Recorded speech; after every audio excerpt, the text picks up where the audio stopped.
Ron Jones, we're going to begin tonight with breaking news. That's right. Police say that the search teams recovered a body in Milton today. It is believed to be the son of Lil Jon, a missing adult son, Nathan Smith. Divers with the Cherokee County Fire Department located and recovered a body in a pond near the intersection of Baldwin Drive and Mayfield Road. That is where we find 11 Alive's Marissa Sarback. Marissa, you've been on that scene all day. What can you tell us at this hour? Faith, Ron, I can tell you that that body was pulled out of the pond here outside of what is actually Nathan Smith's development. So that happened around noon today. The one thing that police did tell us is that there is no foul play suspected at this time. They believe it is the body of Nathan Smith, but telling us that the medical examiner is the one who has to officially confirm the identity of the body. Now, we do want to read a statement that we got in from the family just moments ago. This actually coming from a representative of Lil Jon. Quote, "I am extremely heartbroken for the tragic loss of our son, Nathan Smith. His mother, Nicole Smith, and I are devastated. Nathan was the kindest human being you would ever meet. He was immensely caring, thoughtful, polite, passionate, and warm-hearted. He loved his family and the friends in his life to the fullest." And take a look. This is some footage from the scene from earlier today. You can see that dive team in the pond, again, near Mayfield Road and Baldwin Drive here in the downtown Milton area. That 27-year-old was first reported missing by his family on Tuesday morning at around 6 o'clock. Now, police had stated from the very beginning that Nathan Smith had disappeared and was reported missing by his family. They said he was disoriented at the time and that his family believed he was unsafe. Of course, a very tragic update for you on this story. Police, however, do say while there is no foul play suspected, this is still an active investigation, and we'll keep you updated with any new information. Faith? Marissa, if you can hear me, just one question for you. Did they give any idea of when they will confirm? I know we keep saying believed to be the body, but any idea of when they will actually make a confirmation, when the coroner will come out? So I think Milton Police at this point is just going to stand by the believed to be the body of Nathan Smith. They want the medical examiner's office to make the call and the final determination on this. So it is official from the Milton Police Department, but they really need the medical examiner to sign off on this before they can officially say, and that could take a couple of days.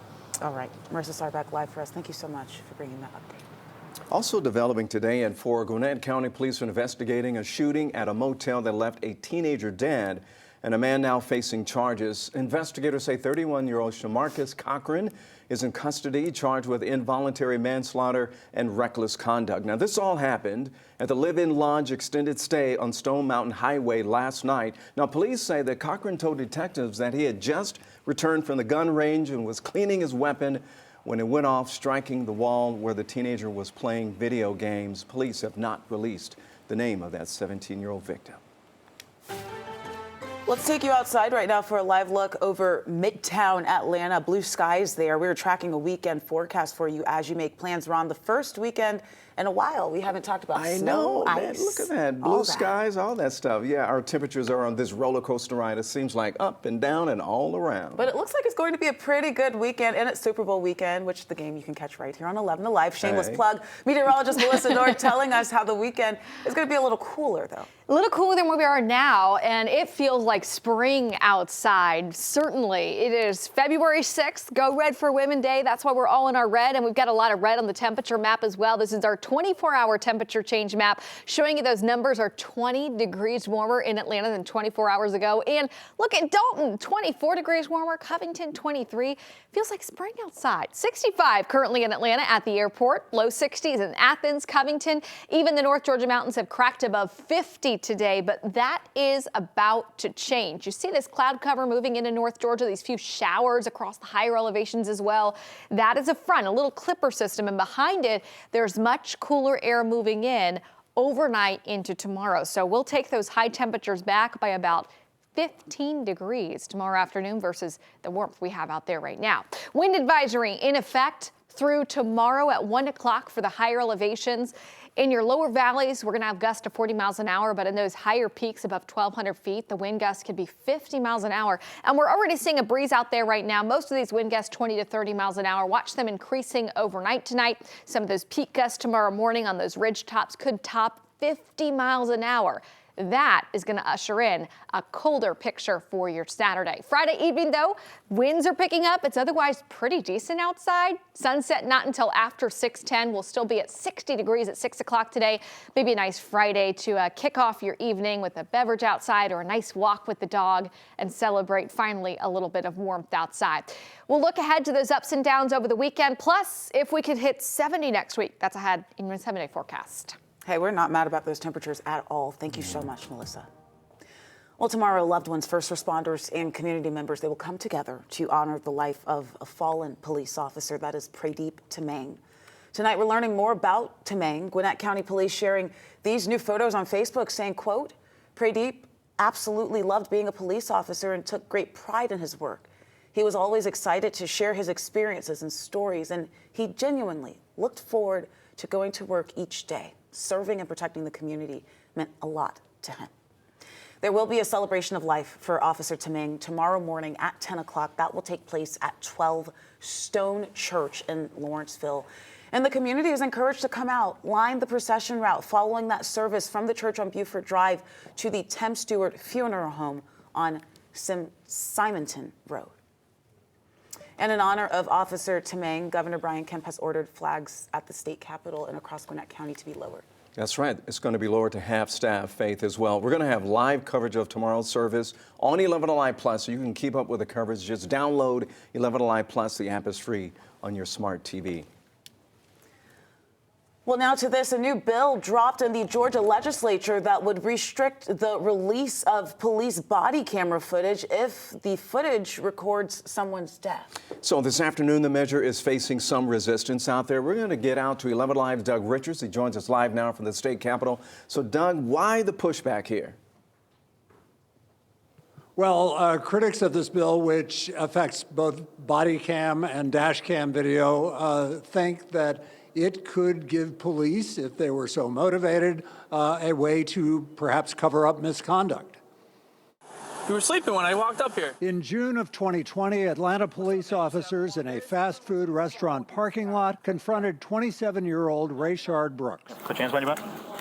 And shot him to death after a scuffle over a police taser. Police body cam footage released publicly showed Brooks in his final moments. Now, a state lawmaker says the law should restrict police from releasing body camera footage that shows a person dying. And we're trying to just make sure someone's final moments, they have some dignity in their, in their life and in their death. Republican Joseph Gullett says his bill is aimed at profiteers who upload such video in order to go viral. The investigation in the Brooks case used police body cam footage to charge the officers. They better get out of our community. As protesters who had seen the cell phone video and body cam footage filled Atlanta streets with demands for justice. After 2 years, a special prosecutor who said he had analyzed the body cam footage closely dropped the charges.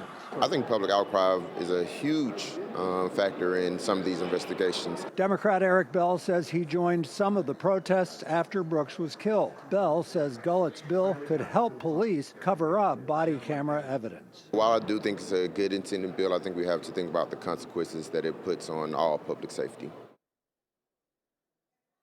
Gullett's bill would allow the release of body cam footage to victims' families as well as to attorneys, perhaps litigating the case, but not to the public and not to the news media. The bill has some support from both Republicans and Democrats. Live at the Capitol, Doug Richards, 11 Alive News. We just have to see how this all shakes out, Doug. Thanks a lot, sir, for the update. Well, a man accused in multiple sexual assault cases is now set to appear before a judge tomorrow. 31-year-old Kwame Shabazz was taken into custody last night by the Gwinnett County Police Department. Police said that he's been extradited to Atlanta and will be transferred to the Fulton County Jail. Now, we first told you about the accusations that he faced yesterday on 11 Live News at 4.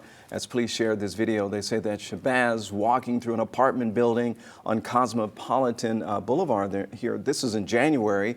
Investigators say he forced his way into a woman's apartment and assaulted her. And then the next day, another woman nearby called police. She said a man exposed himself to her on Piedmont Road.